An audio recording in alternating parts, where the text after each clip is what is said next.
সবকিছু কপি করে একটা একটা করে আমরা পরিবর্তন নিয়ে আসবো বাংলাদেশে। আসসালামু আলাইকুম, আমি ফারজানা। আমি আজকে আপনাদের সাথে কিছু কথা শেয়ার করব। আমি আমেরিকাতে থাকি। আমি এখানে একটা বড় কোম্পানিতে কাজ করি। কোম্পানির নাম হচ্ছে স্টিল অর্ডার কোম্পানি। এই যে এটা দেখছেন, এটার মানে কি জানেন?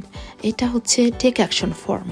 আমাদের কোম্পানিতে অনেক বড় অপরচুনিটি আছে, লাইক টেক অ্যাকশন ফর্ম। এই কার্ডটা তখন কমপ্লিট করি আমরা যখন দেখি কোনো কিছু আনসেফ সিচুয়েশনে আছে, তখন সেটা আমরা কমপ্লিট করি, সেটা সবার সামনে নিয়ে আসি আর সেটা সলভ করা হয়।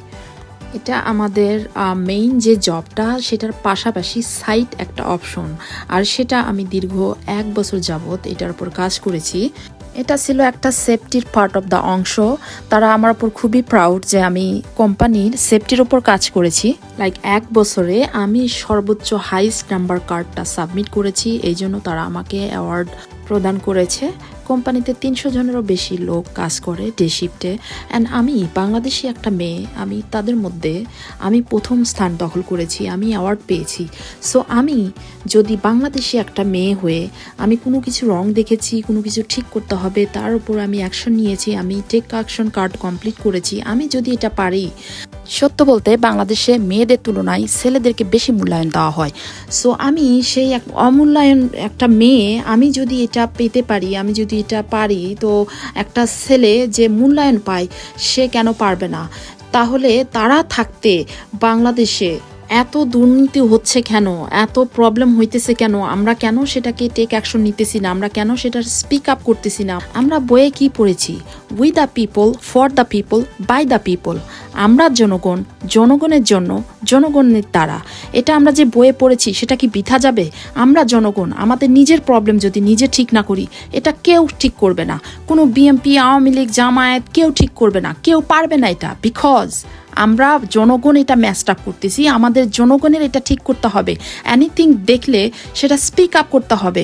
এনিথিং অন্যায় হইতেছে, টর্চার হইতেছে, মারধর হইতেছে, আজকাল রাস্তাঘাটে মারধর হইলে খুন খারাপি হইতেছে, গাড়ি অ্যাক্সিডেন্ট হইতেছে, সবাই তাকায় দেখতেছে। বিকজ দ্যাট হ্যাপেন, তাদের সাথে হয় নাই, অন্য আরেকজনের সাথে হয়েছে। এটা ঠিক না। আমরা বাঙালি, আমরা মানুষ, আমরা মানুষের জন্য দাঁড়াবো, মানুষের জন্য কথা বলবো, মানুষের বিপদে পাশে আসবো। আমরা কি এটা পারি না? একজন মানুষ হয়ে আর একজন মানুষের সাথে অন্যায় হইতেছে, তার সেটার প্রতিবাদ করতে।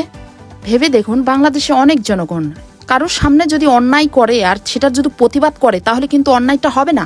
এই বাংলার ইয়াং জেনারেশন, আমি তোমাদেরকে বলছি, তোমরা কোথায়? তোমরা এনাফ বড় হয়ে গেছো, তোমরা নিজেদের ডিসিশন নিজে নিতে পারো, ভালো মন্দ দেখছো।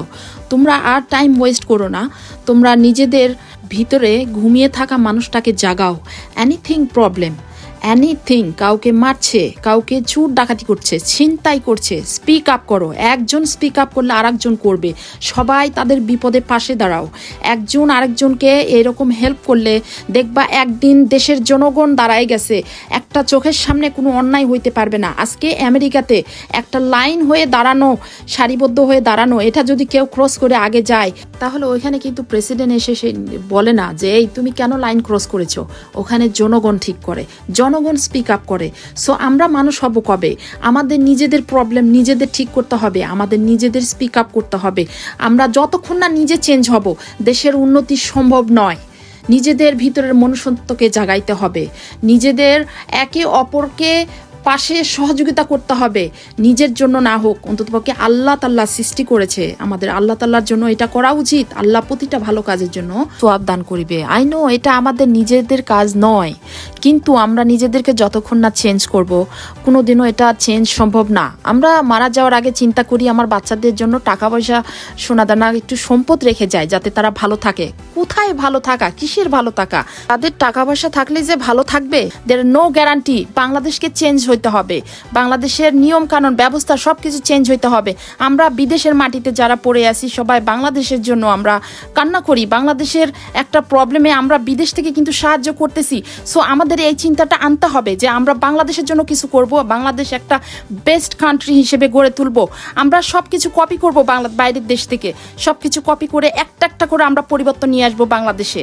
আমরা আমাদের সন্তানদের জন্য একটা ভালো কান্ট্রি, একটা উন্নয়ন কান্ট্রি রেখে যেতে চাই, ধন সম্পদ নয়।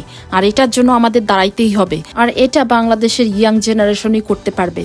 কাম on, you can do it, you can do it. আমরা বিদেশিরা সবাই তোমাদের সাথে আছি, সবাই কোঅপারেট করবেন, সহযোগিতা করবেন। মানুষ খাবার খেয়ে যে ময়লা ছোট প্যাকেটগুলা এগুলো রাস্তাতেই ফেলতেছে, আপনি দেখছেন, আপনি স্পিক আপ করেন যে নো, তুমি এখানে ফালাইতে পারো না। এইভাবে একটা একটা করে পরিবর্তন নিয়ে আসতে হবে দেশে। দেশটা ক্লিন রাখার, দেশের সব কিছুর রেসপন্সিবিলিটি সবার, কারণ আমরা সবাই বাংলাদেশের নাগরিক। ভিডিওটি ভালো লাগলে বেশি বেশি শেয়ার দিবেন, প্লিজ প্লিজ প্লিজ।